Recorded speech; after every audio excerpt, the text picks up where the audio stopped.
연산군은 조선시대를 대표하는 폭군이었으며 주색을 밝힌 왕으로도 유명합니다. 이런 연산군의 여러가지 이야기 중에서 연산 9년에 있었던 이야기를 조금 해보려 합니다. 연산 9년 6월의 어느 날, 연산군은 음악을 관장하는 관청인 장학원의 관원을 불러서 용모가 빼어나고 해금을 잘 타는 기생들의 이름을 적어오라고 시킵니다. 그의 그 관원은 기생 4명의 이름을 적어서 보고했고, 연산군은 곧 잔치를 벌일 것이니 그 기생들에게 해금을 가지고 궁에 들어오라고 합니다. 그런 명을 내린 연산군은 어느 날 술에 취해 장학원의 관원을 불러내어 말하기를 한 기생을 가까이 하고 싶은데 외부에서 그 사실을 알게 될까 두렵다고 합니다. 그러자 그 관원은 예전에도 장학원에서 기생을 뽑아 궁중에 출입시킨 적이 있거니와 기생들이 드나드는 것을 외부에서 알 길이 없으니 걱정하지 말라고 합니다. 결국 그렇게 기생들을 궁에 들이도록 결정을 한 연산군은 특별히 한 기생을 귀여워하기도 했습니다.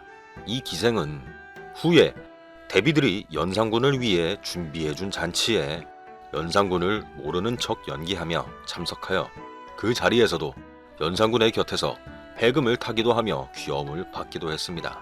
유독 여성들을 밝히는 모습을 보이던 연산군은 어느 날 저녁 사람들이 알아보지 못하도록 옷을 갈아입고 어딘가를 몰래 살피기 위해 환관들을 여럿 데리고 궁궐 밖으로 나갑니다.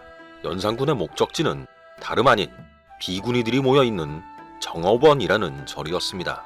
데리고 간 환관들에겐 몽둥이가 들려있었고, 절에 도착하자 연산군은 나이든 비구니들은 모두 물러가라 하고 젊고 얼굴이 반반한 비구니들을 모두 모이라고 합니다. 결국 연산군은 그 비구니들을 대상으로 온갖 음행을 저질렀고, 이때가 연산군이 무차별하게 세욕을 취하게 된 시초였습니다. 그렇게 시간이 흘러 연산 9년 11월의 어느 날, 정현왕후를 비롯한 대비들이 연산군을 위해 창경궁에서 잔치를 베풀었습니다. 이 잔치에서부터 연산군의 일탈 행동이 본격적으로 보여지게 됩니다. 잔치를 즐기던 연산군은 취기가 오르자 해금을 타고 있던 기생을 불러 이름을 묻고 그 기생의 이름으로 시제를 낼 테니 대신들에게 시를 지어보라고 합니다. 이 해금을 타는 기생이 앞서 이야기했던 연산군이 특별히 귀여워하던 기생이었습니다. 그러자 한 대신이 기생의 이름으로 시를 지어 읽게 하는 행위가 사관을 통해서 역사책에 기록되면 어찌하려 그러느냐고 연산군에게 고하며 쓴소리를 하지만 연산군은 듣는 채도 하지 않았습니다. 이 쓴소리를 올린 대신을 제외한 나머지 대신들은 모두 시를 지어 올렸습니다. 그리고 한껏 흥이 오른 연산군은 신하를 불러 호피 7장을 가져오라고 시키고 호피를 대신들에게 선물로 하사합니다. 기어코 연산군은 직접 북을 치며 노래까지 하기에 이르고 모두 춤을 추라고 명합니다. 그러다가 한 대신은 춤을 추는 모습이 영 시원치 않고 흥이 없어 보인다며 관복을 벗기고 머리채로 움켜쥐고 희롱을 하는 등의 욕을 보이기까지 했습니다. 이렇게 취한 연산군이 뜰 안으로 들어가려 하자 연산군을 부축하는 이가 있었습니다. 연산군은 부축을 받아 안으로 들어가 있더니 기생을 불러내 곁에 앉아 해금을 타라고 시키며 주사를 부리고 있었습니다. 그러다가는 아까 자신을 부축한 이를 불러 곁에 가까이 오라고 하여 술김에 말하기를 갑자기 2조 참판에 임명하겠다고 합니다. 그러면서 연산군은 2조 참판에 부임한 기념으로 선물을 주겠다며 자신의 신발을 벗어주기도 했습니다. 그야말로 왕권의 기강이 매우 흔들리고 있었다는 모습을 대변하듯 흥청망청하는 모습을 보이는 연산군입니다. 그리고 이런 모습들은 시작에 불과했습니다. 이런 연산군도 주변의 눈치는 많이 보았던 것 같습니다.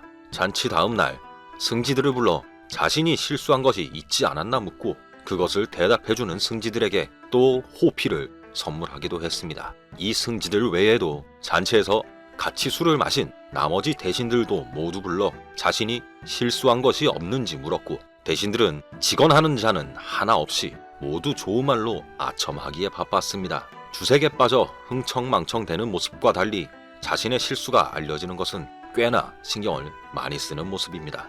그러면서도 재미있는 사실은 연산군 자신의 일탈은 아무렇지 않게 허용하고 넘기면서 신하들이 같이 술을 마시며 일탈하는 모습을 보이면 크게 꾸짖으며 허용하지 않는 모습을 보이기도 했습니다. 그렇게 궁궐 밖으로 자신의 일탈을 일삼는 일상이 알려지는 것이 싫었던 연산군은 높은 산등성이나 언덕에서 궁궐 안이 보이지 않도록 높게 담벼락을 쌓으라고 명하기도 합니다.